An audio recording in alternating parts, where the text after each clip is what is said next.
One cold morning, I stood in my kitchen, staring at a stack of unopened bills and a screen full of rejection emails. And for the first time, I believed I might not be enough. I could have let that be the end of the story, but instead, I made a tiny, desperate promise. I will try one honest thing tomorrow. One small act. That promise didn't feel heroic then. It felt like survival. What followed wasn't a miracle overnight, but a slow, stubborn rebuilding. If you've ever felt beaten down by a single day, a single failure, listen, strength isn't born from perfection. It's forged in the quiet repeat of small choices. Stay with me, because in the next few minutes, I'll show you how those tiny choices become the reason you rise. This channel is about real, practical motivation, the kind that moves you, not just pumps you up for a minute. What I'm about to share is not theory. It's a messy, honest story of failure, small wins, and stubborn habits that rebuilt my life. If you're tired of waiting for someday, listen closely. This one's for you. 2 years ago, I lost something I thought defined me. It wasn't dramatic on the outside.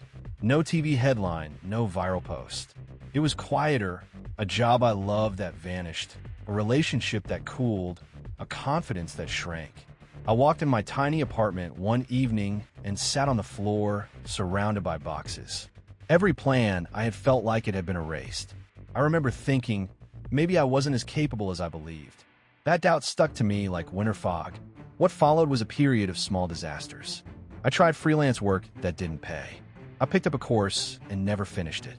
I distracted myself with busy work until one simple truth hit me. Staying busy was a way to avoid knowing the depth of my fear.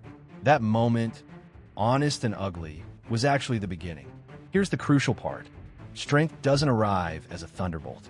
It starts with a tiny decision. For me, the decision was unbelievably small. I chose to do one honest thing each morning. Write one line in a notebook about what I wanted that week. One line. No pressure. No grand plan. Just a line. The first week it felt meaningless. The second week, I noticed a shift. Writing forced me to name the future, and naming made it less scary. I began waking up 30 minutes earlier, not to chase productivity porn, but to walk, to move my body, to let my mind stop screaming. I made one phone call a day to someone who mattered, not to network, but to reconnect. These weren't heroic acts. They were tiny commitments that said, I'm still here. Things didn't flip overnight. They rarely do. But those tiny choices compounded. I slept better. I learned to say not now to things that scatter my energy. I failed publicly a few more times, sent a proposal that got ignored, published a video that only my mom watched, and each time I learned one specific thing. Failure stopped being proof that I was weak. It became data. If I treated it like data, I could improve. At some point, months in, someone quoted me back a line I'd said in a small interview. A stranger emailed saying my words helped them through a tough week. That was the first time I realized my recovery wasn't just about me getting back on my feet. It was about the value of showing up imperfectly. You don't need to be fully fixed to start helping someone else. Vulnerability is its own kind of strength. So what did I learn? For short, practical truths. 1. Strength starts small. You don't need to lift mountains on day 1. Lift the pebble in front of you. 2. Consistency beats intensity. A daily 15-minute habit is more powerful than a sporadic all-nighter. 3. Failure is information, not identity. What broke you yesterday can teach you how to build smarter today.